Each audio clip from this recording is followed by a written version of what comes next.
За сайн байцгаана уу? 12 цаг болсон байна. Ингээд энэ удаагийнхаа вебинарыг эхлэе.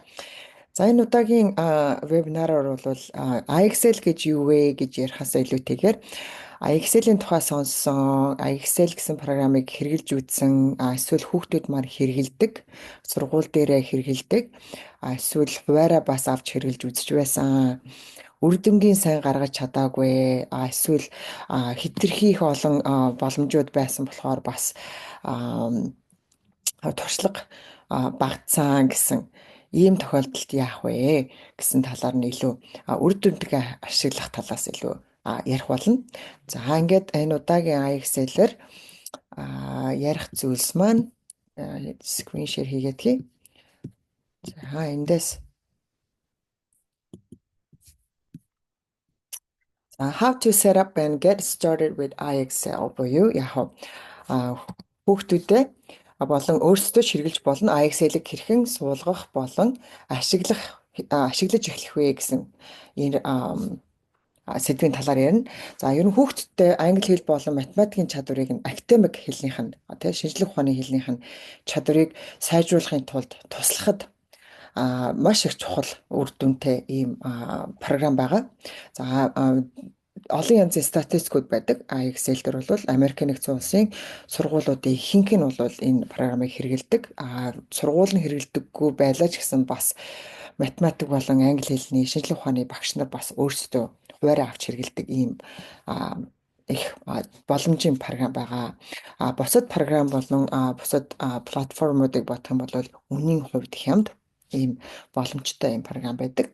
За энэ удаагийн вебинараар та бүхэн ямар сэдвийн тухай сонсоод ямар мэдээллүүдийг аваад үлдэх вэ гэхээр дөрвөн зүйл дээр бол ерөнхийдөө анхаарч байгаа. Дансаа буюу аккаунта хэрхэн нээх вэ?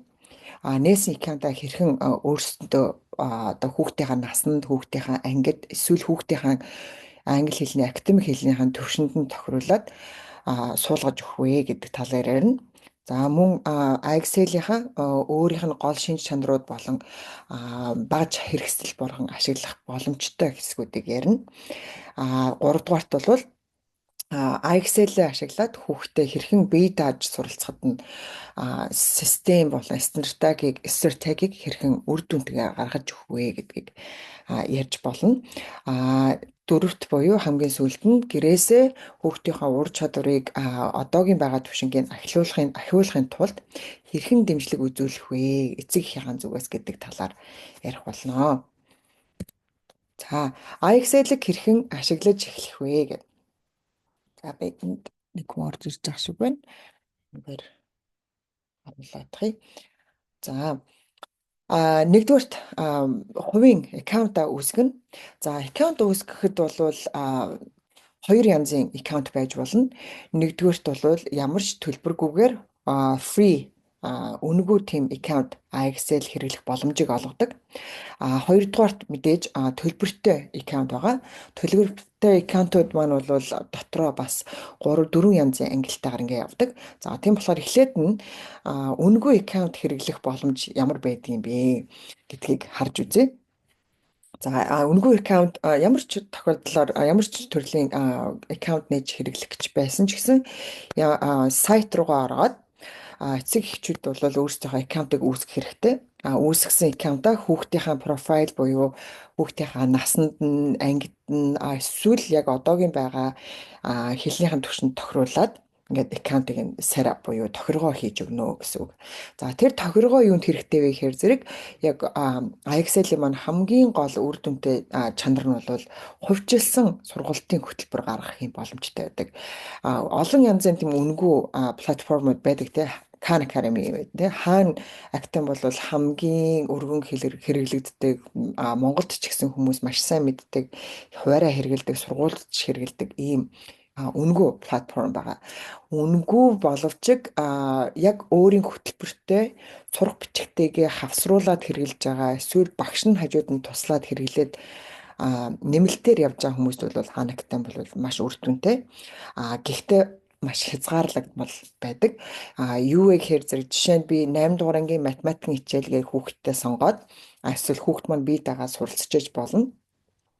Хязгаарлагдмал байдал хаанаас эхлэх вэ гэхээр зэрэг хаанагтай болвол яг 8 дугаар ангигээ сонголоо, математикийн хичээлгээ сонголоо. За сонгосон тохиолдолд болвол ерөөсөө нэг хөтөлбөр, нэг стандартын дагуу гаргасан ийм курс буюу яг нэг хичээл тэр чигээрээ байж байгаа. Богино хэмжээний 2-оос 5 минутын видеонууд байгаа. Видеонууд маань болохоор зэрэг хичээлдээ видеотойгоо хавсаргаад бичмэр хичээлийн материалууд аваад уншаад явж болно. Үүнийхээ эцэстээр болохоор зэрэг 3-аас 4 квиз буюу богино хэмжээний тестүүд байгаа.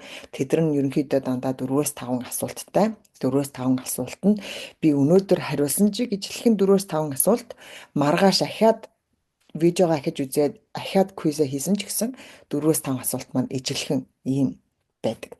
Тэргээрээ бол нэгдэх хязгаарлагдмал байдал орж ирж байгаа. Хоёр дахь ахиад өөр төрлийн хязгаарлагдмал байдал хаанагтамаас орж ирдэг нь юу гэхээр зэрэг асуултуудын банк буюу тест банк гэж ярддаг. Тэр маань хязгаарлагдмал. Хоёрдугаар нь болохоор зэрэг материал агуулгын хувьд бол хөтөлбөр маань бас хязгаарлагдмал байдаг. Жишээ нь би 8 дугаар ангийн математик гэж сонгочихсон. 8 дугаар ангийн математик дотроос тэгштгэлийн систем болвол маш том стандарт байдаг. Таашаа 10 дугаар ахлах ангид ороод 9, 10, 11 дугаар ангиуд гэх ингээд маш том суур болсон ийм скил байгаа. За гэтэл би тэрэн дотроос зөвхөн бүхэл бүтэн систем биш. Би системийг хэрэгжилж болох 3 төрлийн үндсэн арга барилаас би хоёрыг нь маш их давтах хэрэгтэй байна, дахиж сурах хэрэгтэй байна, туршлага бага байна гэд тэр хоёрыг сонгох гэхээр сонголтууд бол бас боломж багатай байдаг. Юу гэсэн үг вэ гэхээр зэрэг хаанагтай бол яг курс тэр чигээр ингээд үргэлжлэлээр нь тавьсан байгаа. Яг тэр нэг давтамж дууссан л бол ахаад буцаад шинээр эхлүүлнэ гэсэн үг болчихж байгаа. Зөвхөн буцаж очиод ахиж хийхийг хүссэн скил буюу тэр хэсгээ дахин шинээр эхлүүлээд явах боломж хязгаарлагдаад болчдөг. За тийм учраас бол бас үнэгүй байлаа ч гэсэн үнэгүй Khan Academy аккаунт, үнэгүй IXL аккаунт хоёрын ялгаа тэндээсээ гарч ирнэ. IXL үнэгүй аккаунт бас хязгаарлагдмал байдалтай. Үнэгүй учраас зэрэг тест банкудад бол хязгааргүй хэрэгтэй. Гэхдээ өдөрт ерөөсөө 10 асуулт хариулах боломжтой болчтой. Өөрөөр хэлбэл өдөрт ерөөсөө богино хэмжээний 10 дасгал ажиллах боломжтой ийм үнэгүй аккаунт байгаа. За тэндээс бол IXL-ийн үнэгүй аккаунтын хязгаарлагдмал байдал нь орж ирж байгаа. За тийм учраас ерөнхийдөө бол IXL дээр хувийн аккаунтаа байхыг бол зөвлөдөг. Tutor буюу давтлагын багш аваад явж ялаа ч гэсэн бас давтлагын багш чинь өөрийн чинь үр дүнг хийсэн ажлуудыг бүртгээд хураагаад ингээд дата үсгээд явхад бол бас ийм хувийн аккаунт хэрэгцээтэй болдгоо. За хувийн аккаунтаа нээе. Хувийн аккаунтаа яаж нээх вэ гэдгийг харъя. За жишээ нь энд байна. Энд бол аль хэдийн нэвтэрч гисэн ийм хувийн аккаунт байж байна. За хувийн аккаунтыг жишээ нь эхнээс нь анх орж үзэх гэж байна гэж бодъё. За тэгэх юм бол миний Мандала багш гэсэн YouTube channel дээр хувийн аккаунтаа нээгээд эсвэл IXL анх удаа хэрэглэж үзэж байгаа бол утаснаас хэрхэн ашиглаж эхлэх үү? Таблет буюу iPad гэх мэтлэн таблетуудаас хэрхэн ашиглаж эхлэх үү? Тэгээ 3 дугаарт нь бол компьютер, десктоп юм уу, лаптоп ашиглаад хэрхэн ашиглаж эхлэх вэ гэсэн юм заавар видеонууд байгаа. За тийм болохоор бас Facebook-ийн Мандала багш гэсэн пэйжээр ороод эсвэл YouTube дээр Мандала багш гэсэн channel ороод сонирхоод үзээрэй. За хамгийн эхлээд орж үзэх гэж байлаа гэж бодъё. Тэгвэл ixl.com гэж type хийгээд ингээд орно. За минийх аль хэдийн нэвтэрч гисэн байсан аккаунт болохоор ингэж гарч ирж байна. За шинээр байсан бол ийм гарч ирнэ. За үнэгүй аккаунтаа бол шууд ингээд хэрэглээд явж болно. Learning, assessment, analytics гэдэг take off гэдэг. Зөвхөн learning гэсэн хэсэг л үнэгүй аккаунтанд бол боломжтой байгаа. Бусад хэсгүүд бол боломжгүй. Хувийн аккаунт заавал нэг хэрэгтэй болно төлбөртэй. За learning гэдэг рүү ороод skills гэж шалгаад үзье. Хэлсэн те бүх асуулт банкуд бол нээлттэй үнэгүй аккаунтанд. За жишээ нь би 8 дугаар ангийн хүүхэдтэй гэж ярьсан тий. 8 дугаар ангийн хүүхэд маань 8 дугаар ангийн хичээл сонирхож үзмээр байна гэж орлоо. За ингээд энэ чинээсээ хичээлээ сонгож болно. Үнэгүй аккаунт болохоор зэрэг шууд математик, language art буюу те англи хэлнийхаа унших, бичих, өгүүлбэр зөв, хэл зөв гэсэн ийм хэсгүүд бүгд багтцсан байгаа. Шинжлэх ухааны хичээл болон нийгмийн ухаан бас Испани хэлний гэсэн ийм талбаруудыг Excel санал болгодог. Тийм болохоор үнэгүй аккаунтаар бол эднэрийг бүгдийг нь access хийх боломжтой. Нэгэд харах юм бол нээлттэй байж байгаа. За түрүүний хэлсэнтэй адилхан үнэгүй аккаунт болохоор ерөөсөө л 10 дасгал ажиллах боломжийг өдөрт олгодог байгаа. За ингээд дасгал ажлуудаа хийгээд ашиглаад явж болно. Хэддүгээр ангийн ямар төвшний ажил сонгож үзэх чинь хамаа байхгүй. Бүгд нээлттэй байгаа. За энэ чинээс хамгийн гол нь аккаунттай байх хэрэгтэй. Анх удаа аккаунт нээж үзэх гэж байгаа бол join now гэд ингээд өөрийнхөө аккаунтыг нээж болно. Үнэгүй аккаунт. За төлбөртэй аккаунт. Төлбөртэй аккаунтад бол олон янзын боломжууд байгаа. За боломжууд дотроос нь Become a member гэхээр зэрэг саяныхаас гарч ирсэн те 3 янзын юм хаа. Families, classroom, schools and district. За та хуваараа сургуулаас нь өгсөн аккаунт биш болвол энэ 3 дахь боломж бол танд ерөөсөө боломжгүй. Энэ заавал сургуулаар боломжтой бид нөр өөрсдөө кодтай ингэж ашигладаг ийм аккаунт байгаа. За classrooms бол хинч нээж болно. Гэхдээ багшийн цэг эдүү гэсэн тийм тусгай багширт боловсролын байгууллагад ажилладаг хүмүүс зориулсан имэйлээр за тийм тусгай кодоор нээдэг бас ийм хичээлүүд ангиуд байгаа. За тэгэхээр та хуваараа өөрийнхөө хүүхдэд нээж өгч байгаа бол families гэдэг дээр бол боломжтой болно гэсэн үг. За join now гэж шууд мэдээлэл хийгээд эхэлж болно. Эсвэл мэдээлэл авч болно. За юу багтсан, ямар боломжууд байгаа юм, төлбөрийн боломжууд нь болохоор зэрэг ямар байна. За хэрвээ нэг хичээл аваад явах юм бол яг сарын 9.95 гээд математик юм уу эсвэл хэл зүйн ийм хичээл авах боломжтой. Ингээ явна гэсэн үг. За миний зүгээс болвол математик хэл зүг дангаар нь авч болно. Эсвэл математик хэл зүг хуулингийн хослуулаад энэ combo гэдэгтэй адилхан ийм аккаунт санал болгодог. За ерөөсөө сарын $59 эсвэл 149 мянган төгрөг төлөөд бүтэн жилийн аккаунт авах ийм боломжтой байгаа шүү. За тийм болохоор та хэрвээ сонирхох юм бол эргээд холбогдоорой. За эндээсээ аккаунттай боллоо. Аккаунттай болсон хүний дараа юу хийх вэ гэдгийг харъя. Хоёрдугаарт хувийн аккаунтаа болоод аккаунтаар ороод ашиглаад үзлээ. Үргэлжлүүлээд хэрэглэмээр байна гэх юм бол яг өөрийнхөө нэвтрэхнэр нууц үгээ ашиглаад аккаунтаа нэвтрээд ингээд хяналтаа хийгээд явах боломжтой. Хяналтаа хийн гэдэг маань бол зөвхөн эцэг эхчүүд хүүхэд чинь хичээлээ хийж яах үгүй юу гэдэг хянахаасаа гадна үр дүнгийн хянана гэсэн үг. Хамгийн гол нь бол үр дүнгийн хяналт ингээд дата үүсээ явна гэсэн үг. Өдөрт хэдэн минутаар суух юм, 7 хоногт хэдэн удаа суух юм.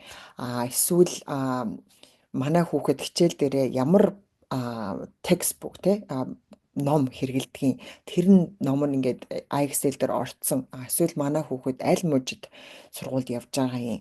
Тэдний стандарт нь хаана вэ? Тэрэнд нь тохируулаад гэдэг. Ингээд маш олон янзаар болвол хяналтыг хийх боломжтой. За тэгээд ахаад дэлгэрэнгүй хэлэх нэг зүйл нь бол анх удаа нэвтэрч үзэж байгаа хүүхдийн аккаунт бол ингэж харагдана. Яг энд байж байна. 3 янзын боломжууд гарч ирдэг. За жишээ нь энэ хүүхэд анх удаа өөрийнхөө аккаунтаар ороод үзэхэд from your teacher гэд багшаас нь санал болгосон ийм чагталцсан одтой, шар өнгөтэй одтой ийм дасгал ажлууд гарч ирнэ. За тэр дасгал ажлуудынхаа жагсаалтын дагуу ажиллаад явж болно. Нэгдүгээр. Хоёрдугаар А ерөнхийдөө би өөрөө системтэй холбоотой, тэгшгэлтэй холбоотой ийм дасгал ажлууд хиймээр байна. Тэр бол миний сул тал юм а гэдгээ мэдсэн хүн зөвхөн тэр ур чадварыг skills-ыг те ашиглаад жагсаалтаасаа сонгоод ингээд ажиллаад явж болно. Тэгхийн бол өнгөрсөн удаагийн хичээл дээр чи юу хийж байсан тэрийг өргөжлүүлэх юм боломжтойгоо recent буюу сүүлийн үед хэрэгэлсэн ийм скиллүүд гарч ирнэ гэсэн. За recommendations. Recommendations буюу санал болгож байгаа зөвлөж байгаа ийм дасгал ажлууд хаанаас ирэх вэ гэхээр ийм төвшин тогтоох шалгалтаас ирж байгаа. Төвшин тогтоох шалгалт буюу diagnostic arena гэж байгаа. За би өөрийнхөө бүртгэлтэй хүүхдүүдэд эсвэл сарын давтлага аваа явж байгаа хүүхдүүдэд хамгийн эхлээд юу санал болгодог вэ гэхээр за энэ diagnostic arena буюу төвшин тогтоолтыг хийх хэрэгтэй гэж санал болгодог. Яагаад вэ гэдгийг бүгдээрээ харъя. А За энэ хүүхдийн хаягаар ороод үзсэн. За эхний бүртгэл учраас яг хамгийн анх ороод үзсэн чинь дэлгэцэн ингээ гараад ирж байгаа. За энэ хүүхэд Step into the Arena гэсэн энэ бол хамгийн ихний хэсэг байгаа. Ингээд ороод ирлээ. Ороод ирэхээр зэрэг ийм олон янзын саналуд гарч ирнэ. Тэгээд яагаад энэ төвшин тогтоолтыг хийж байгаа юм? Төвшин тогтоолтын шалгалт хийлгэснээрээ ямар мэдээллүүд өөрийнхөө тухай эсвэл хүүхдийн тухай олж авч мэдэх боломжтой юм гэдгийг бүгдийг гаргаад ирж байгаа. За энэ хүүхэд анх удаага орж үзэж байгаа учраас ингээд өөрийнхөө хаягаар ороод дасгал ажиллаа хийх боломжтой болно гэсэн үг. За эргээд энэ дасгал ажил руу ороод үзье бүгдээрээ.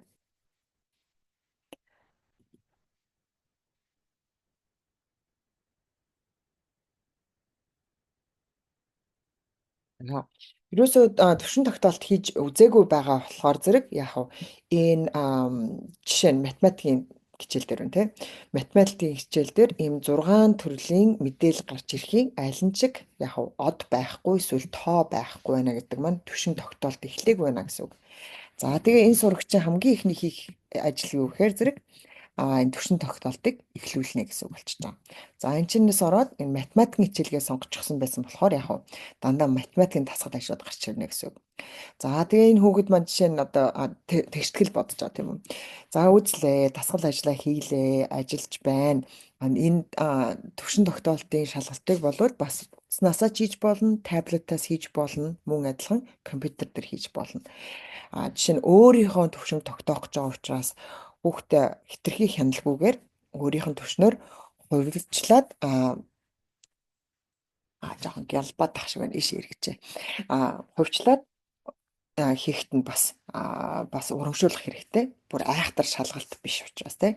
За энэ чинээс миний X болвол ямар гарах вэ гэд ингээд үтсэн чинь би энэ асуултыг мэдх юм байна. X 9-тэй тэнцэх хэрэгтэй. Зөв байна, буруу байна гэж хэлэхгүй. Яагаад тэгэхээр зөвхөн төвшнийтэнд тогтоож байгаа. За ингээд энэ төвшин тогтоолтын програм нь өөрөө IXL дээр болохоор зэрэг бид нэр live test буюу яг амьд тест гэж ярьдаг. Adaptive буюу хэдэн асуултанд хариулж байна, ямар төрлийн асуултанд зөв хариулаад, ямар төрлийн асуултанд буруу хариулаад байна. Хэдэрхий удаан хүлээж ээж хариулж байна гэдэг ч юм уу тий. Энэ дээр нь тохируулаад дараагийн асуултууд бол гараад ирлээ. Саяын асуултыг би зөв хариулсан учраас яг дараагийн тэгштгэл маань болохоор зэрэг нэг үл мэддэхтэй боловч хоёр тэгштгэлийн хоёр талд үл мэддэхтэй ийм тэгштгэл гараад ирлээ. Яна ийм олон юм биш үү? Ямар урт тэгшгэлээ би өстой мэдэхгүй юм байна. За вэжээ гэд нөө хүүхдэн ажиллаа хийж байгаад ингээ хийчлээ. Саяын асуулт бол буруу байсан. Ингээд дараагийнх руугаа үргэлжлээ явчихж байгаа гэсэн. Хэрвээ хүүхэд чинь үнэхээр мэдэхгүй юм гараад ирэх юм бол тааж болно. Үгүй болоо шууд яг би нэг арай сурж амжаагүй байгаа юм байна. Ерөөсөө үзээгүй, сонсоогүй сэдв байна гэх юм бол бас ийм сонголт байгаа. Ийм сонголтод дарсан тохиолдолд яг дараагийн хувьчилсан сургалтын хөтөлбөр маань яг саяын асуулттай ойролцоо ижил төстэй асуултуудыг өгөө явна гэсэн үг болчихж байгаа. За ийм ба. Ахаад нэг санаж явах зүйл нь болохоор зэрэг диагностик буюу төвшин тогтоолт дээр маань ахаад ийм доошо drop down буюу яг сумтай хэсэг байгаа. Энэ чинээс би бол хоёр хичээлээ хуулийн түвшин тогтоолтыг нэг дор хиймээр байна. Эсвэл хоёр хичээлийн түвшин тогтоолтыг тус тусад нь хиймээр байна гэх юм бол эндээс сонгож болно. Би зөвхөн математикад одоо хиймээр байна гэх юм бол математик. Ингээд гарч ирэх асуултууд маань бол дандаа математикийн асуултууд гарч ирээд явна гэсэн ингээд тий. Өөрийнхөө өөрчлөгдсөн math гэж гараад ирж байгаа. За ингээд түвшин тогтоолтынхоо хэсгийг гүйцэнэ гэсэн үг. За түвшин тогтоолтоо гүйцээсэн хүүхэд маань дараа нь юу хийх вэ? Гэхээр төвшин тогтоолт дээрээс маань энэ recommendation буюу зөвлөгөөний хэсэг гарч ирнэ. Зөвлөгөөний хэсэг дасгал програмын хэрэглээ гэж дараагийн хэсэг байгаа. За програмаа хэрхэн хэрэглэх вэ гэдэг дээр бас олон янзын сонголтууд байгаа. Та хэрвээ төвшин тогтоолтоо хийлгчээд одоо төвшин дээр тогтоогдсон төвшин дээр үндэслээд яг AXL-ийг яаж ашиглах вэ гэдгээ мэдэхгүй байна гэх юм бол надтай эргээ холбогдож болно. Ямар ч нэмэлт төлбөргүйгээр би танд төвшин тогтоолтынх нь үр дүнг тайлбарлаад, задлаад, дэлгэрэнгүй танилцуулаад өгнө. Үүн дээр нь тохируулаад би бас танд сургалтын хөтөлбөр гаргаж өгч болно. Тэгэхгүйгээр төвшингөө мэдчихэд ерөнхийдөө манай хүүхдийн математикийн англи хэлний төвшин, эсвэл английн төвшин 3 дугаар анги гэж гараад ирлээ. Гэхдээ хүүхд маань ууг нь 8 дугаар ангийн хүүхдээ. Бүх хичээл нь англи хэлээр ордоггүй ийм сургуульд явдаг. Эсвэл бид нэр Америк нэгдсэн улс юм уу өөр улсад нүүж ирээд удаагүй байгаа гэсэн ч юм уу те маш олон шалтгаанаар ийм gap буюу ийм завсартай үр дүн гарч болно. Жишээ 8 дугаар ангийн хүүхдийн төвшин тогтоолт нь үтсийн үр дүн 3 дугаар анги гараад ирэх юм бол яах нь бүхэл бүтэн 5 ангийн ийм gap буюу ийм хоцрогдлыг нөхөх хэрэг гарч ирнэ гэсэн. За тийм болохоор зэрэг сургалтын хөтөлбөр маш цэгцтэй, маш сайн төлөвлөгдсөн байх хэрэгтэй болно. Өдөрт хэдэн минутаар суух вэ? 10-аас 15 минут өдөр болгон. Эсвэл 7 хоногт 2-оос 3 удаа 30-аас 35 минут гэдэг ч юм уу те. Яг өөр шин хүүхдийн насанд төвшөнд зориулаад ийм сургалтын хөтөлбөр гаргаж болно. За онцлогооны хэсэг маань саяны diagnostic test буюу төвшин тогтоолтын тухай байгаа.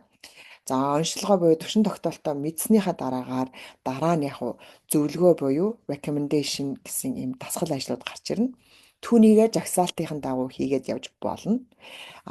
Тэр хийж байгаа ажлуудыг бас эцэг эхчүүд өөрийнх нь аккаунтаар ороод хянаад явах боломжтой. Хянана гэдэг маань бол дахиад эцэг эхчүүдэд ажил нэмж өгж байгаа хэсэг биш. Ерөөсөө маш энгийн ороод харахад бол за хүүхэд маань хэд хэсэг ажилласан байна, хэдэн минут суусан байна гэдгийг бүгдийг харах боломжтой болчтой. Analytics гэсэн ийм хэсэг нээлттэй болно. Энэчнээс student summary буюу хүүхдийнхаа таны сурагчийн хүүхдийн тань ажлын нэгтгэсэн ийм үр дүн харагдана. За энэ хүүхэд дөнгөж сая эхэлсэн тийм болохоор сайн харагдахгүй байна. Хэрвээ энэ хүүхэд бүтэн 7 хоног хэрэгэлсэн, бүтэн сар хэрэгэлсэн байх юм бол overall буюу ерөнхий өсөлт хэр байна вэ? Сараар нь ингээд гараад ирж байгаа та харах боломжтой. За энэчнээс хичнээн дасгал ажлуудыг гүйцэтгээд явсан байна вэ бүрэн гарч болно. Эсвэл хэдэн минут зарцуулсан байна вэ ерөнхийдөө гэж харж болно. Ингээд progress буюу би нэг үйл мэдэгтэй тэгштгэлийн нэг талд нэг үйл мэдэгчтэй ийм тэгштгэл дээр ерөнхийдөө struggle буюу айгу хэцүү байдаг, заримдаа бодож чадаа, заримдаа бодож чаддгүй ийм хүүхэд байжгаад 2-оос 3 цаг нийтдээ AXL програмыг хэрэглэсний дараа би ерөнхийдөө ижил төрлийн асуултуудыг ерөөсө төртөлгүйгээр хариулж чаддаг болчих юм бол энэ ч progress гэдэг нэг skill master буюу маш сайн сурсан байна гэдээ гараад ирнэ. За ингээд skills хичнээн skills буюу ур чадвар сайжирсан байна гэдгээр та хүүхдээ хянж явж болно. Хэдэн минут, хэдэн цагаар хэр урт хугацаагаар манай хүүхэд энэ програмда active суусан байна вэ гэдгийг харж болно, хянж болно. Өшөө хичнээн дасгал ажлуудыг манай хүүхэд хэрэглээд нээгээд хариулаад гүйцэтгээд ингээд явсан байна уу гэдгийг бас ингээд хянж явах боломжтой. Ийм болж байгаа. За ахаад дээрэс нь ерөнхийдөө энэ хэрэгжилж байгаа ийм ерөнхий дүгнэлтээр нь тулгуурлаад Excel програм маань бас ахаад яах нь санал болгох ийм фокус буюу төвлөрөх голчилж ажиллах боломжтой санал болгож байгаа тийм дасгал ажлуудыг бас гаргаж ирж болдог юм байна. За ямар утгатай вэ гэхээр жишээ нь энэ хүүхэд маань 8 дугаар ангийн хүүхэд англи хэлний түвшин 3 дугаар ангийг гараад ирсэн. Ингээд хэсэг хугацаанд 2 3 сар хэрэглэсний дараа те нөгөө хүүхэд маань нэг л удаа түвшин тогтоох шалгалт хийсэн байгаа штэ. Ахаад ингээд түвшин нь сайжраад байгаа боловч би тэрийг мдээгүй байгаа. Тэгэх юм бол яах вэ? Excel гэсэн энэ програм маань өөрөө төвшин тогтоох шалгалтын дээр чи тэгштгэл дээр нэг үйл мэдгэжтэй тэгштгэл дээр 3 дугаар анги гэж 4 дугаар анги гэж гарч ирсэн боловч Excel-ийг хэрэглэсэн явцаж чи яах вэ? Чиний төвшин 5 дугаар анги руу ахисан байна гэх юм бол дараагийн энэ дасгал ажлууд маань 3 дугаар ангийн ажлуудыг ерөөсө гаргаж ирэхгүй болчихно. 4 дугаар 5 дугаар ангийн таны төвшин сайжрах тусам санал болгож байгаа юм дасгал ажлууд нь төвшин чинь тохируулаад сайжраад явах боломжтой. Ийм болж байгаа. Хүсэх юм бол тэр диагностик тестээ дахин хийж болно. 2-оос 3 асуулт хариулаад ч юм уу те. Ингэх боломжтой. Ийм програм байгаа. За. Ингээд үр дүнгээ хянах боломж нь бол эцэг эхчүүдэд байгаа. Үр дүнг бол зөвхөн оноо дүн гэдэг талаас нь хяналж үзэх биш юм гэдгийг бол бас анхаарах хэрэгтэй. За тэгээд эцэст нь дүгнэлт хэлэхэд Excel гэдэг энэ програм маань юу вэ? Энэ бол яг гэрээсээ бие даагаад хувьчлаад англи хэл болон математикийн ур чадвараа сайжруулах хэрэгцээтэй ийм маш хүчирхэг ийм орчин үеийн ийм програм байгаа. Америкийн нэгдсэн улсын олон сургуулиудад хэрэглэгддэг. Бас нэг статистик нь бол 4 хүүхдийн нэг нь англи хэл болон математик бусад шинжлэх ухааны хичээлүүдийнхаа дутагдлыг арилгахын тулд Excel-ийг хэрэглэдэг гэсэн бас статистикч байдаг. Өшөө цаана нь бахав бүртгэл буюу аккаунт үүсгэх боломж бол 2 ерөнхий боломж байна. Үнгүүгээр хэрэглээд өдөрт ерөөсө 10 дасгал ажил хийгээд явах ийм боломжтой. Туршаад үзээрэй. Хэрвээ энэ их зүгээр програм байна.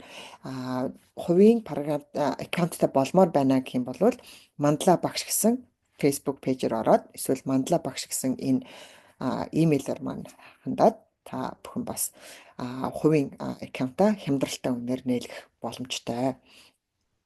За өшөө дээрээс нь анхаарах зүйл болвол Excel-ийн маань хөтөлбөр юугаараа энэ програм нь те юугаараа илүү содон бусад үнгүй ч юм уу те ижил төрлийн үнэтэй ийм програмд онлайн програмдаас ялгаатай гэхээр зэрэг хувьчилсан програмын дагуу хүүхэд тань та өөрөө бас ингээд хэрэглэх ийм боломжтой хөтөлбөрүүд гаргах ийм боломжтой байгаа.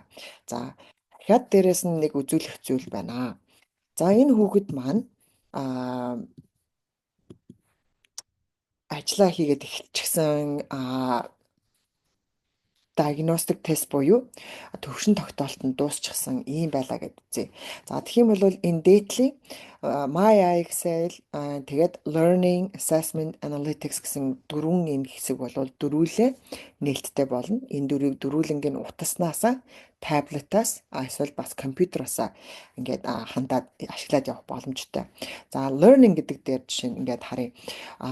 Манай хүүхдэд зориулаад би яг ямар хичээл үзүүлэх вэ? Ямар дасгал ажил хийх вэ гэдгийг энэчнээс хааж болно. Ангиудын сонгоод хэдгээр ангийн дасгал ажлыг хичнээн удаа хийгээд хязгааргүйгээр хэрэглээд ашиглаад явах боломжтой.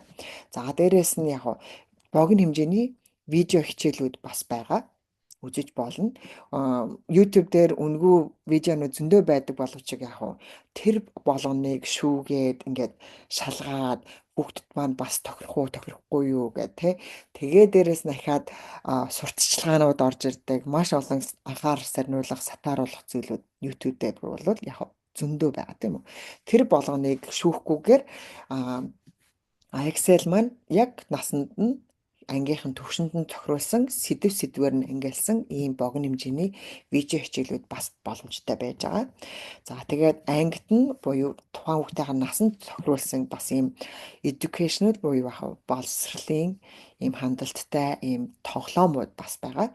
Хүүхдийг те бас ялангуяа бие даагаад онлайнаар гэрээсээ ч юм уу те ингэж сурж байгаа хүүхдийг бас урамшуулах хэрэгтэй болдог.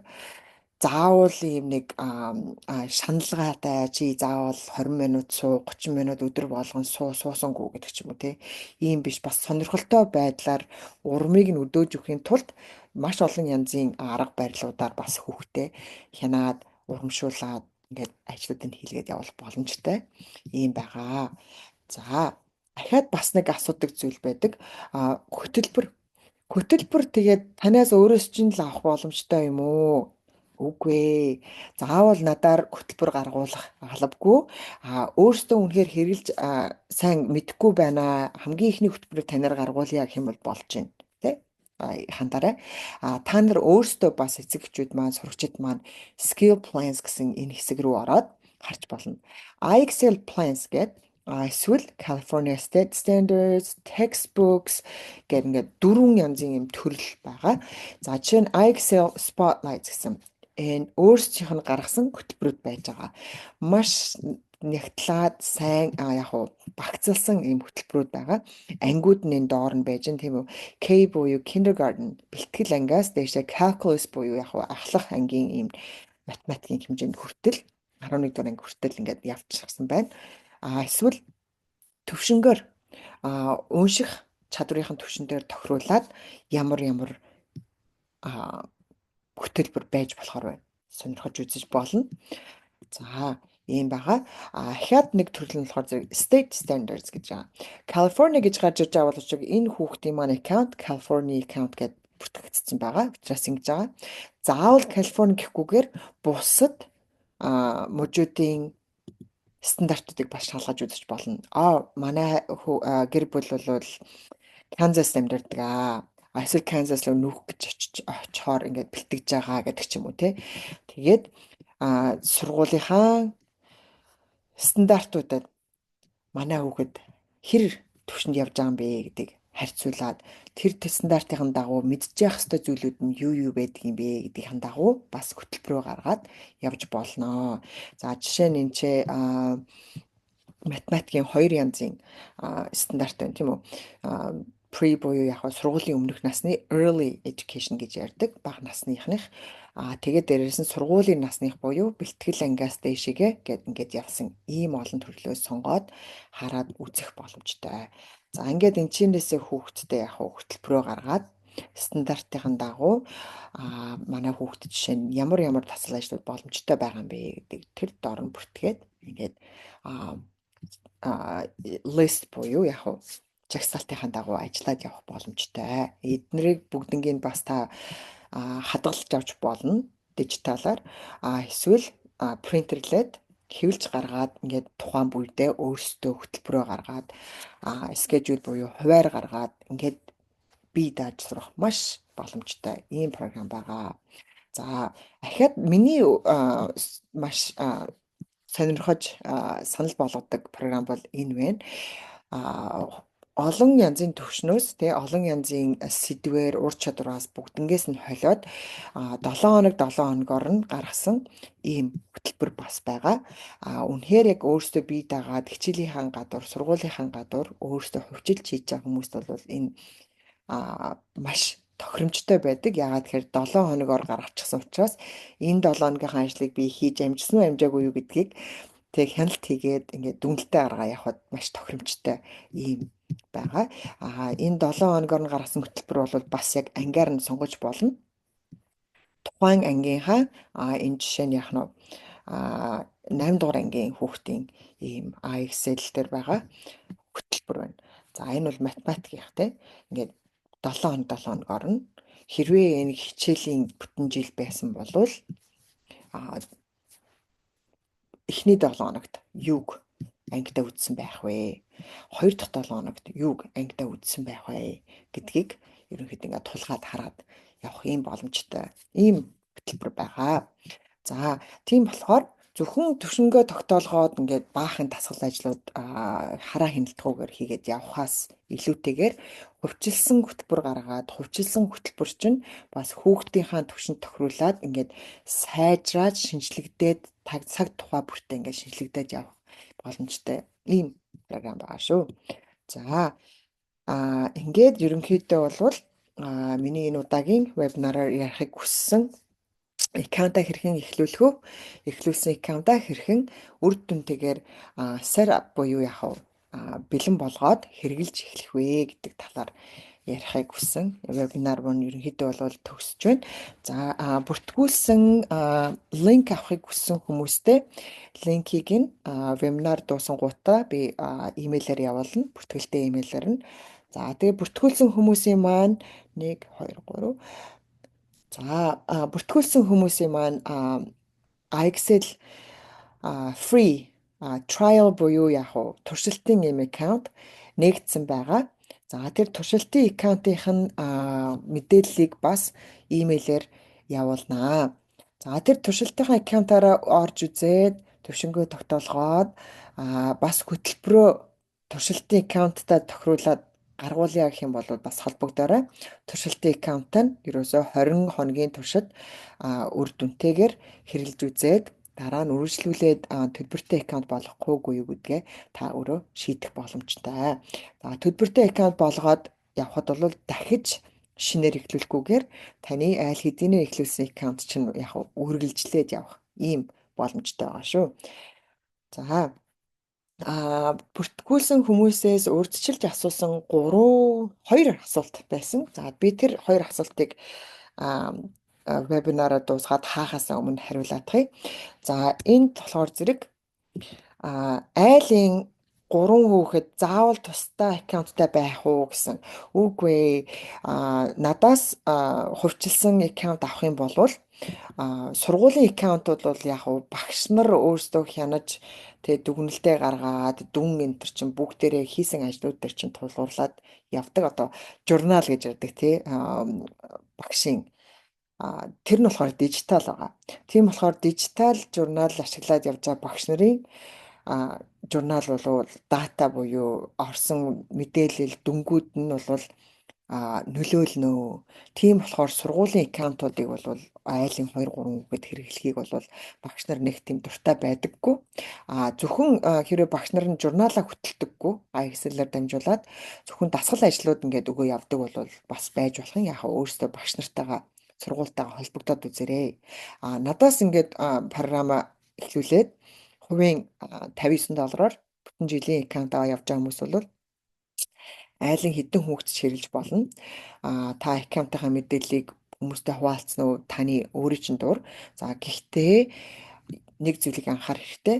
Жишээ нь энэ хүүхдийн аккаунт хэрвээ би 8 дугаар ангийн хүүхдийн датан дээр дараагийнхаа энэ зөвлөгөө болгоод санал болгож гарч ирж байгаа хөтөлбөрийн энэ асуултуудыг аваад хэрэглээд явмаар байна гэх юм бол бусад аккаунтын чинь мэдээлэл хэрэглэж байгаа хүмүүс энэ диагностик буюу төвшин тогтоолт хэрэглэж болохгүй.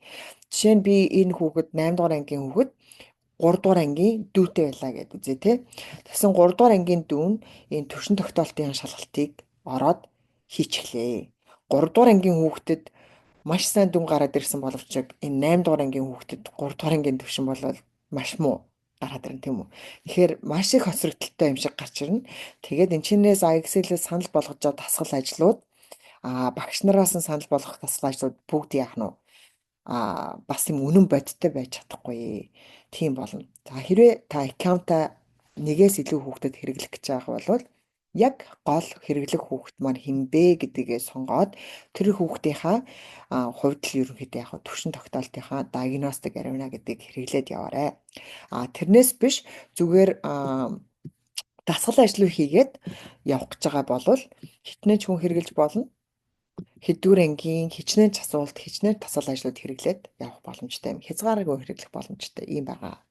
За дахиад нэг асуулт урьдчилж асуусан байсан. Тэр болохоор зөв хувьчилсан програмын тухай асуулт байсан. За би хувьчилсан програмын талаар нэлээд ярьчихлаа. Тийм болохоор ерөнхийдөө бас хариулагдчихсан байгаа боловч энэ асуулт маань болохоор зэрэг хувьчилсан програм гаргуулад тэгээд хэрвээ би аккаунт үргэлжлүүлэхгүй болчвол яах вэ? За жишээ нь яг би асуултыг ингэж ойлгож байна. 20 хоногийнхоо үнэгүй аккаунтыг туршилтын аккаунт ашиглаж агаад за тэр хугацаанд надаар хувьчилсан програм гаргуулаа, хөтөлбөр гаргуулаа, сургалтын хөтөлбөр. Тэгснээ 20 хоногийнхоо дараагаар төлбөртэй аккаунт болохгүйгээр шийдлээ гэх юм бол яах вэ? Болж байна. Хамаа байхгүй. Хамгийн гол нь тэр сургалтын хөтөлбөр чинь таны мэдээлэл болоод үлдэнэ. Тэгээд төлбөртэй аккаунт биш болохоор яг хувьчилсан тэр хөтөлбөрийнхаа дагуу өдрийнхөө 10 асуултыг дасгал ажлыг хийгээд явж болно. Тэр танд гаргаж ирсэн хөтөлбөрөөсөө үр дүнгүй болно гэж байхгүй. Харин тэр хөтөлбөрт нь хуучин цаг алдсан байна. 3-4 сарын дараа хүүхд чинь ямар төвшөнд очсон байгааг та бас мэдэх боломжгүй ийм л болно гэсэн. За тийм болохоор хэрвээ та сонирхож байгаа бол эсвэл сонирхож байгаа хүн мэдж байгаа бол Мандлаа багш гэсэн фэйсбүүкээр ороод үзээрэй. Бас та надтай Мандлаа багш гэсэн YouTube чаналаар ороод холбогдож болно. Тэгээд өшөө бас сонирхсан асуултууд байвал асуугаарай. За ингээд өнөөдрийнхөө вебинар ерөнхийдөө бол төгсгөлдөө ирж байна. За тэгээд бүртгүүлсэн бүх хүмүүстээ баярлалаа. Дараагийнхаа вебинараар өшөө ахаад гүнзгийрүүлээд Excel програмыгаа зөвхөн математик зориулаад яаж хэрэглэх вэ?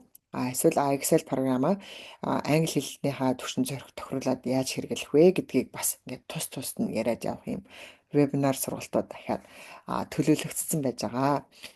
Шинээр гаргасан төлөвлөгөөнийхөө дагуу 2-7 хоног тутамд нэг вебинар хийгээд явна. За та энэ удаагийн вебинараас хоцорсон боловч бас туршилтын аккаунт авч ашиглаж үзхийг хүсэх юм бол миний Facebook хуудасаар ороод холбогдорой. Туршилтын аккаунт авах боломжтой байгаа шүү.